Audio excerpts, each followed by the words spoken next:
USDA's October supply and demand report did feature a few minor surprises this morning. Starting with the corn side, the yield estimate came in at 122 bushel per acre, which was down about 0.8 bushel per acre from last month. The market was really looking for a pretty neutral report. This just came in a little bit friendlier than expected.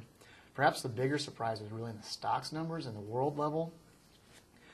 The USDA is pegging stocks at 117 million tons, which is down almost 6.5 from last month, which I don't think people were really expecting that. That's a pretty significant shift. One of the things that was changed in there, other than the U.S. stock situation, was the EU projected to be 2 million tons less production than where they were last month. So those were some key things, and taking that world level down to really tight S&Ds.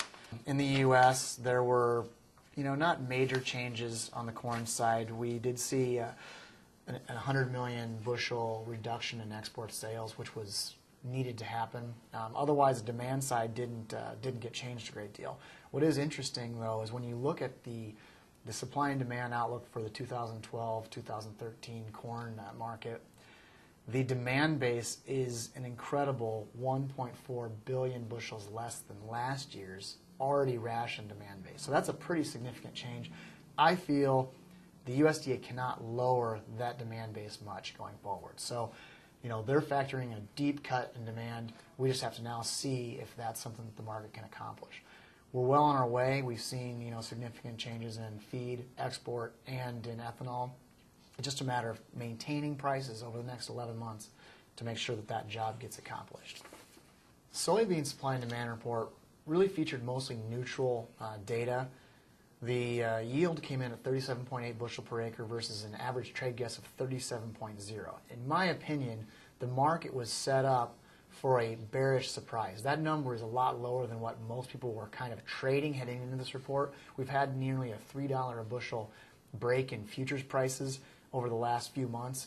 We were factoring in a bigger number than that. However, it is bigger than what the official trade estimates were, so by that it's probably considered a little bit negative. The U.S.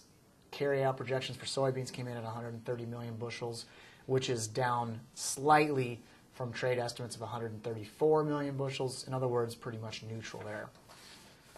Looking further at the supply and demand balance sheets for soybeans, one thing that does catch your eye is we did see an impressive increase in production, up 225 million bushels basically from that last month. This was due to the higher than expected SEP1 stocks number that was factored into this report, and also a 2.5 bushel per acre increase in yields.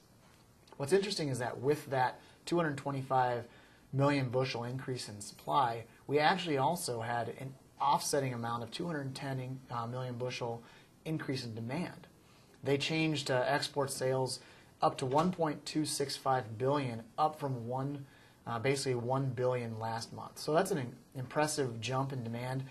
Bottom line, like corn, these are some of the smallest demand numbers we're really going to see in the near term, and likely carryouts are not going to change a great deal in the next couple reports. We really probably have focus on demand between now and that key January crop report. Wheat had a few minor surprises. First of all, the USDA did include a little bigger than expected wheat carryout of 654 million bushels. This compared to average trade guess of about 627 million bushels. A little bit heavier there. On the other hand, the world wheat stocks were down almost 4 million tons from last month. I don't know if that's completely out of the realm of expectations, but it was a little bit surprising to see wheat and corn stocks shrink pretty significantly from September to October this month.